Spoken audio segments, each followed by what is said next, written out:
Terdakwa kasus korupsi pembangunan Masjid Raya Sriwijaya Mukti Sulaiman meminta keadilan di akhir pengabdiannya sebagai PNS yang mengajukan pembelaan atas tuntutan 10 tahun penjara.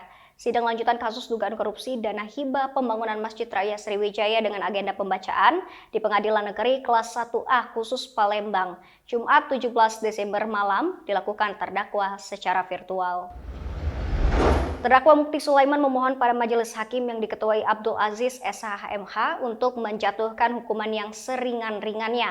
Dalam pledoi yang disampaikan secara pribadi oleh terdakwa Mukti Sulaiman, di mana dalam pledoi yang ia beri judul Akhir Pengabdian PNS Mencari Keadilan, pada pembelaan yang dibacakan langsung oleh dirinya.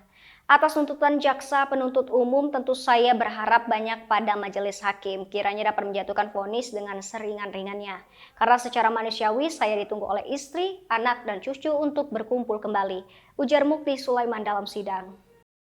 Dia juga mengatakan jika sebagai manusia dirinya selalu berdoa kepada Allah semoga dapat menjalani takdir yang jatuh kepadanya dengan tetap memohon perlindungan dan ridho Allah.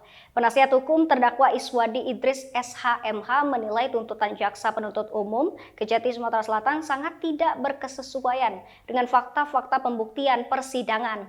Ia menilai tuntutan JPU sangatlah berat dan tidak sesuai dengan fakta-fakta persidangan. Faktanya Mukti hanya sekedar pengemban tugas dari gubernur kala itu dan telah menjalankan tugas serta kewajibannya dengan baik.